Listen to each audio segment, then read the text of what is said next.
A continuación, la crisis económica.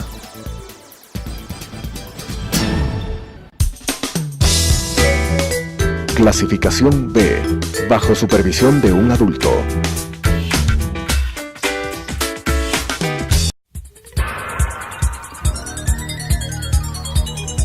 Las opiniones vertidas en este espacio por la producción y dirección del programa son de exclusiva responsabilidad de sus autores y de quienes intervienen en ellos.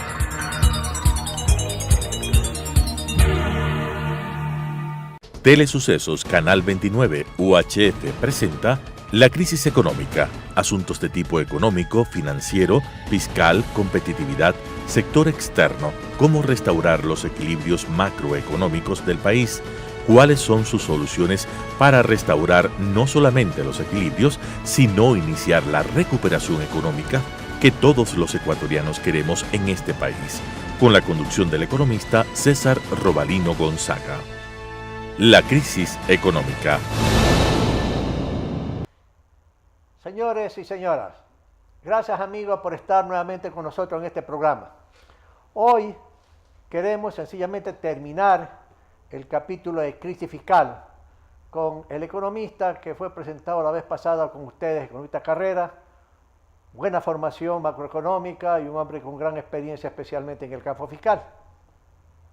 Decíamos la vez pasada de que hay una crisis fiscal que es insostenible, que irremediablemente hay que hacer algo, pero naturalmente hoy por hoy la parte política se impone y el ajuste tiene que demorar un poco hasta que haya el resultado de la consulta popular.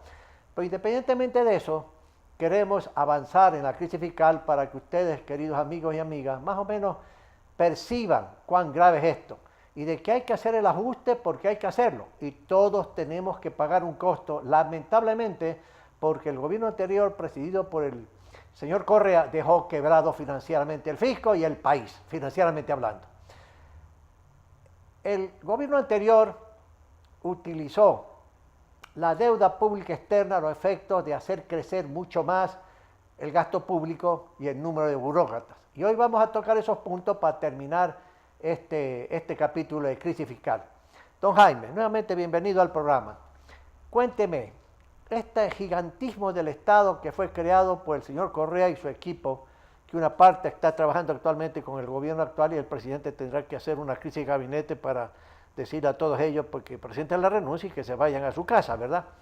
Pero dígame, el número de burócratas que antes existía y el número de burócratas en el sentido apropiado, no despectivamente la palabra burócrata, que hay actualmente debido a todo este gigantismo. Y luego el tema del tamaño del Estado, que vimos muy particularmente la vez pasada, en términos del PIB, qué significa esto de aquí, para luego pasar al endeudamiento creciente que ha habido y cuánto realmente es la deuda, que ya lo reconoció el señor presidente actual. Don Jaime, bienvenido. Gracias por la invitación. Bueno, en 2006 el número de servidores públicos estaba en alrededor de 350,000. 350,000. Gobierno central. Gobierno central. Ya. Y para este año, en el gobierno central están alrededor de 480,000, casi 500,000. Casi 500,000 empleados. Y en todo el sector público superan los 600,000. Los 600.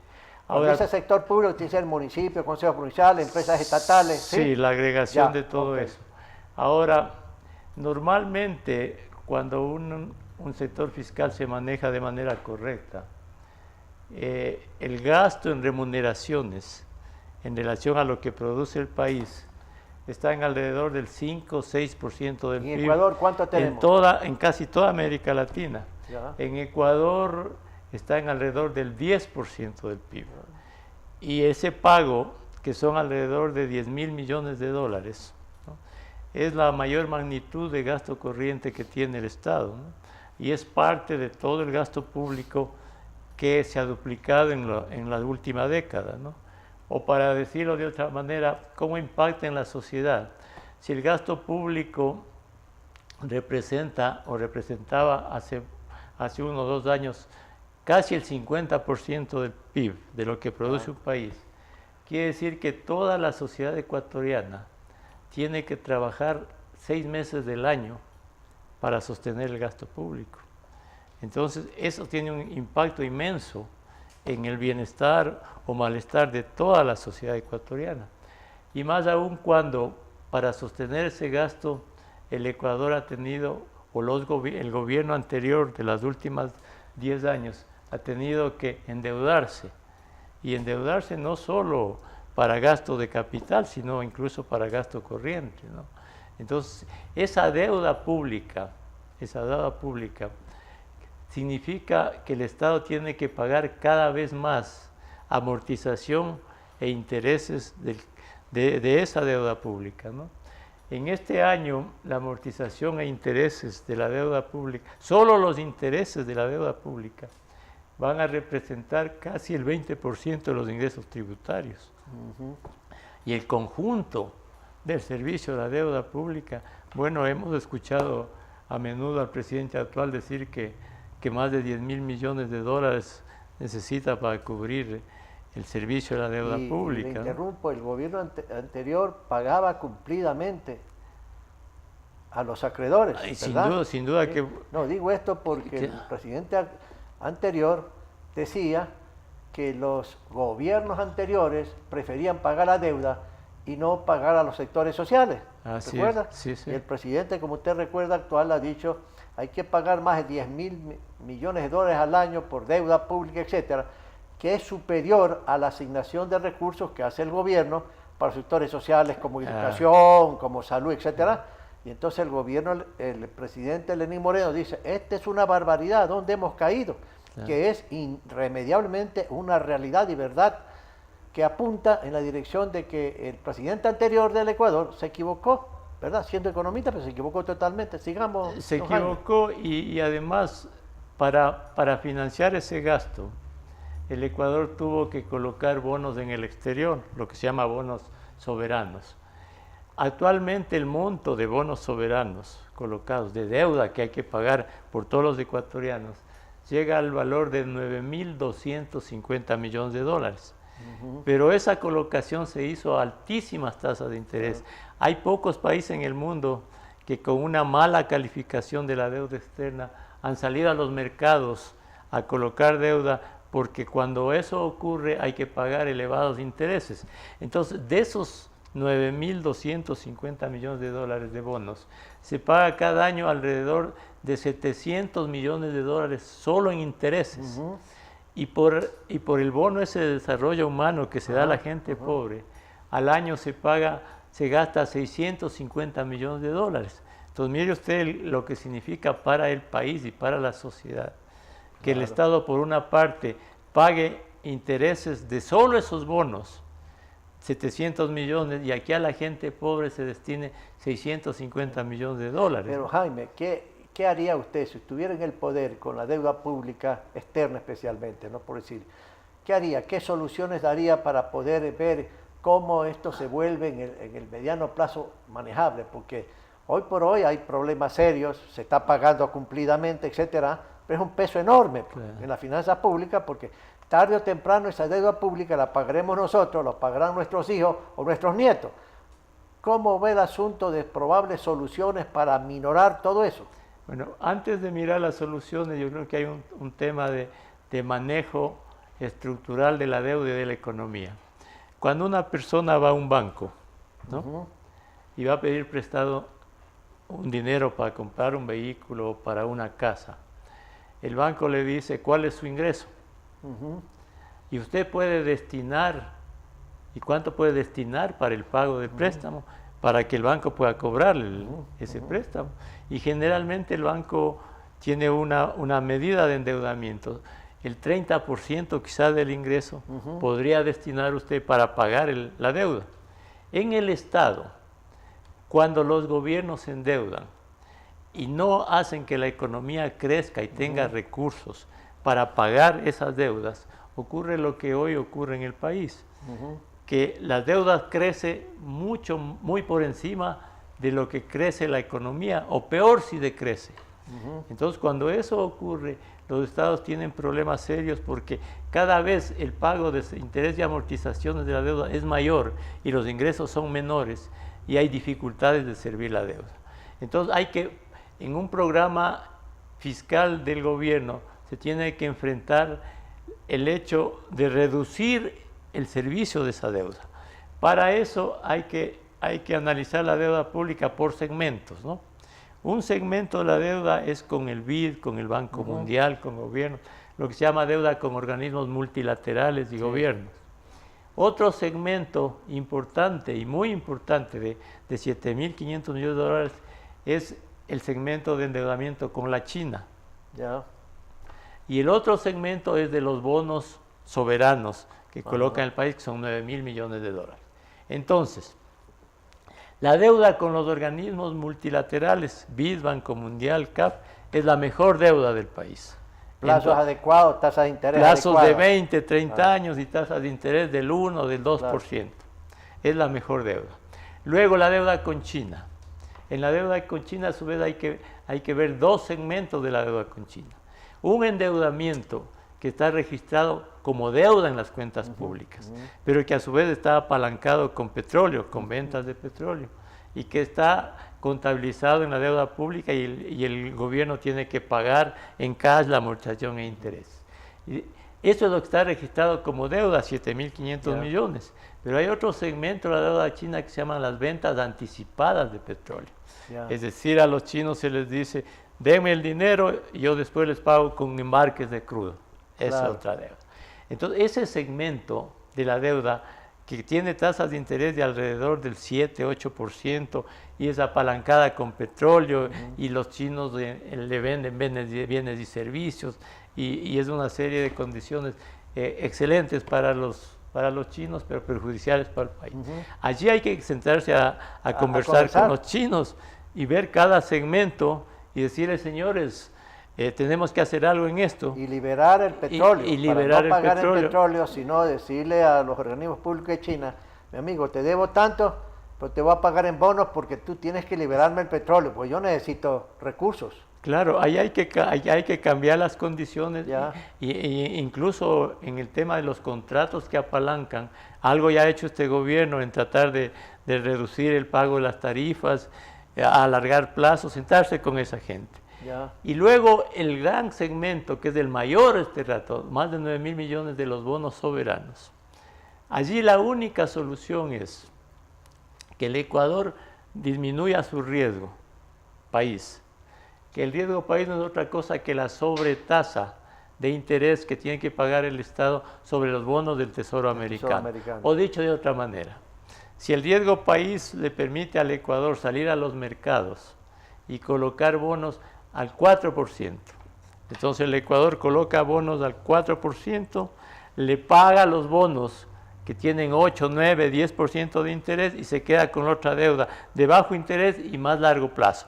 Pero esa solución no es de corto plazo, es de mediano y largo plazo. Es decir, para que baje el riesgo país, para que la calificación de la deuda externa del Ecuador sea AAA como un banco, ¿no? Tiene que el Ecuador tener una historia de buen manejo de la economía, de buen manejo fiscal, para que se perciba que el Ecuador no tiene riesgos y por tanto es importante, los riesgos son mínimos, son bajos. ¿no? Son bajos. Pero además de esto, César, tiene otra implicación que es muy importante, lo del riesgo país. Países como Chile, por ejemplo, salen a colocar bonos en el exterior con un riesgo país bajo, no porque necesiten dinero, sino porque cuando un país soberano sale al exterior a colocar bonos a tasas del 2, 3%, esa tasa es un referente para el sector privado. Claro.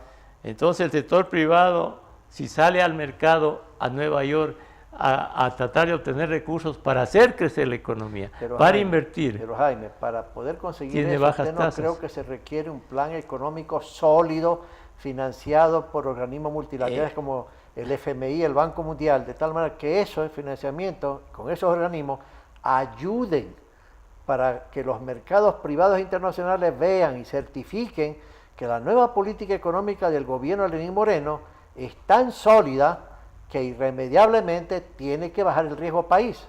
¿Usted no cree necesario eso? No solo que es necesario, sino que es lo que debe hacer el gobierno. Ya. El gobierno debe, para bajar el riesgo país, y aquí ya usted y mucha gente lo ha dicho, se necesita un plan económico sólido, creíble, coherente, un plan económico y un plan fiscal.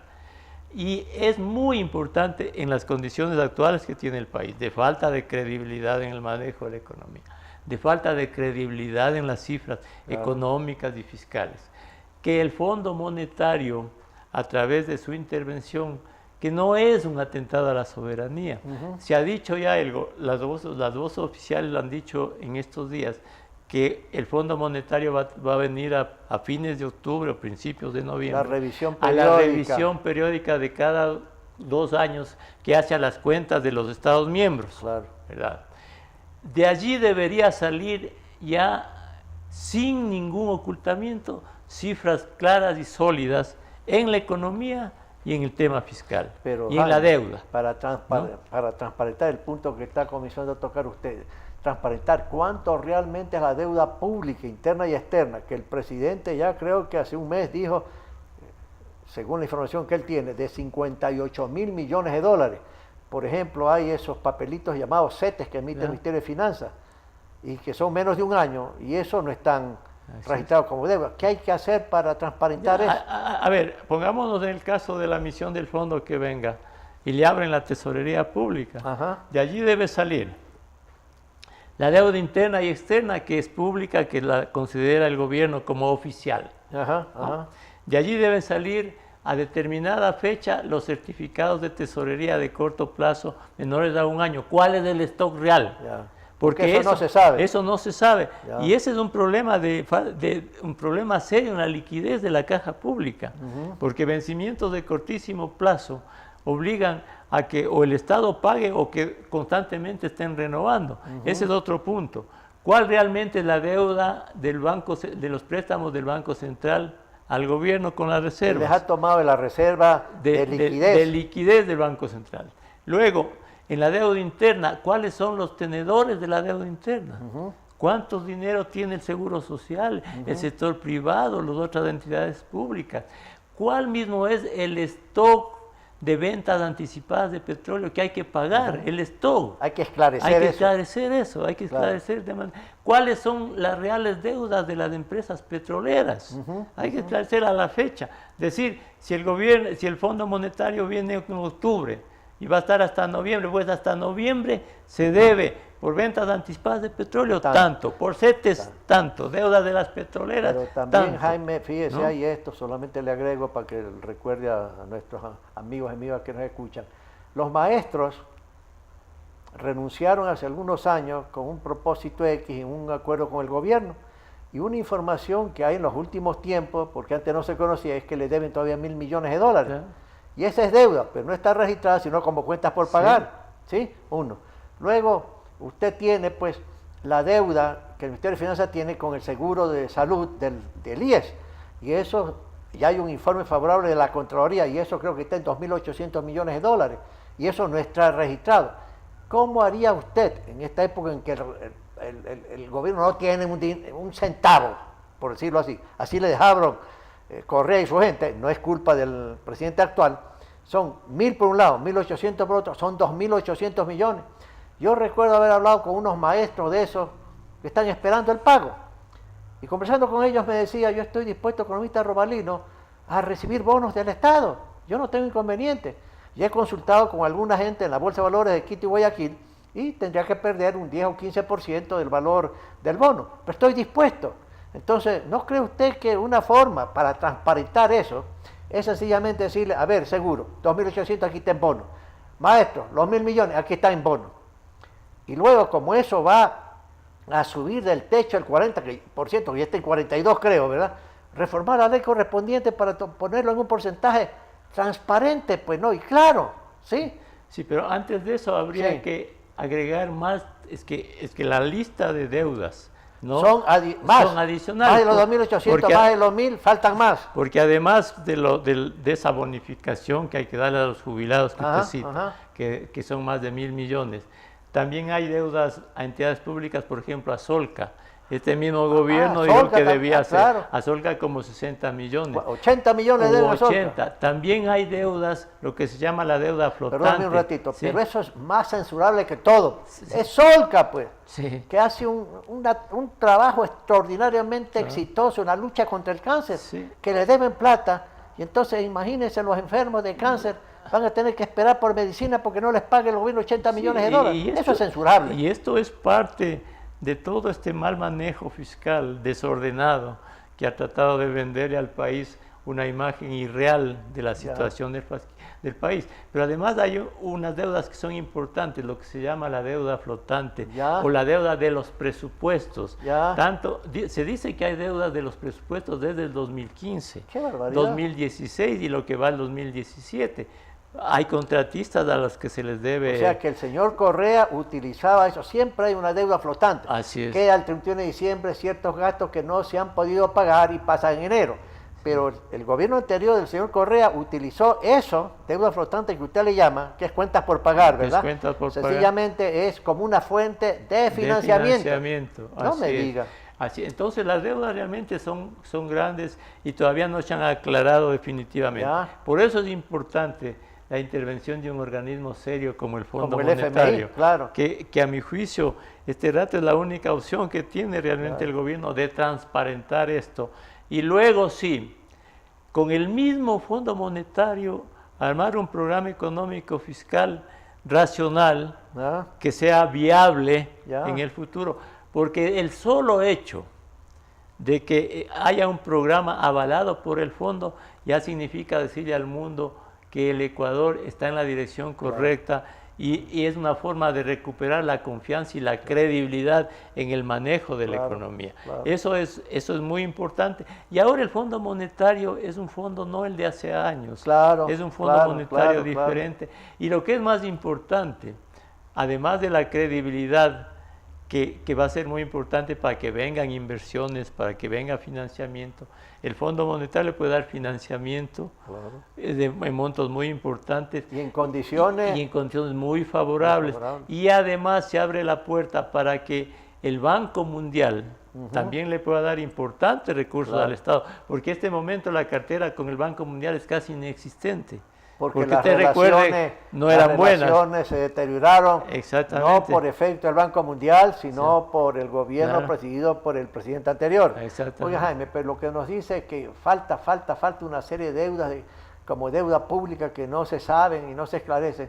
¿Usted cree que haciendo esos cálculos llega a 60.000 millones, más de 60.000 millones? Sí, debe estar alrededor de 60.000 millones, 60% del PIB. Ahora bien, si el gobierno tiene no solo la obligación, por el bien del país, tiene que presentar un programa económico.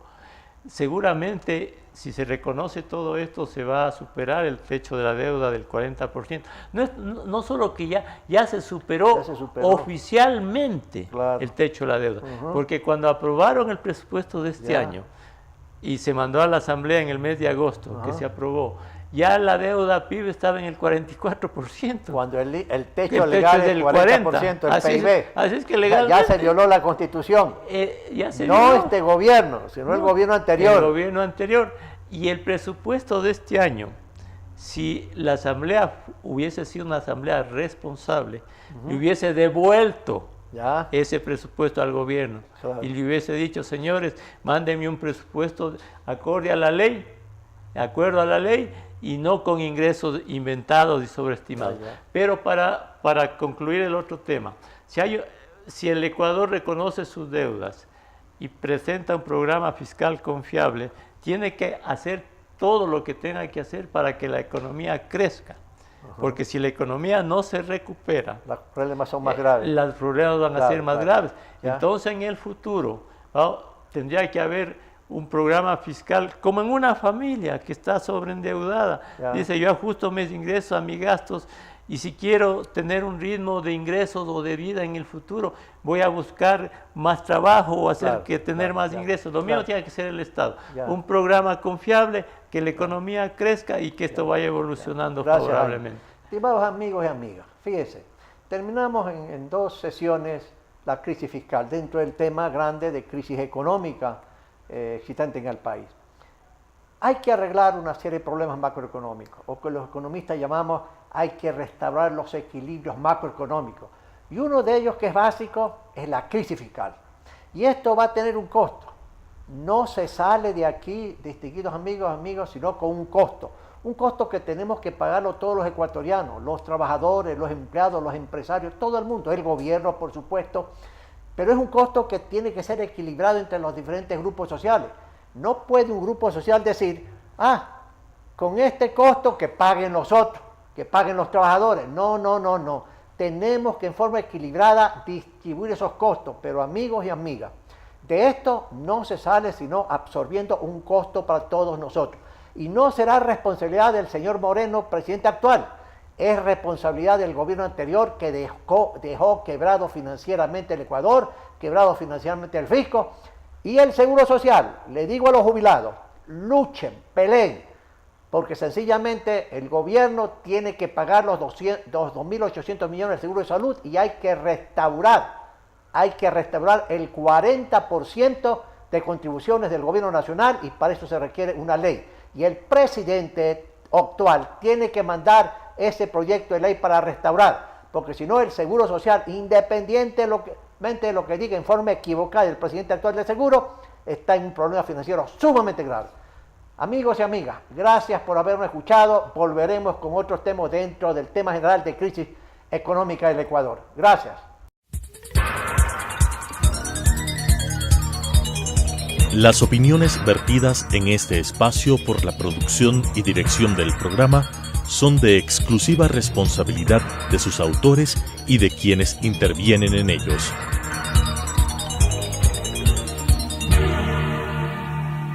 Telesucesos Canal 29 UHF presentó La crisis económica, asuntos de tipo económico, financiero, fiscal, competitividad, sector externo, cómo restaurar los equilibrios macroeconómicos del país, cuáles son sus soluciones para restaurar no solamente los equilibrios, sino iniciar la recuperación económica que todos los ecuatorianos queremos en este país, con la conducción del economista César Robalino Gonzaga. La crisis económica.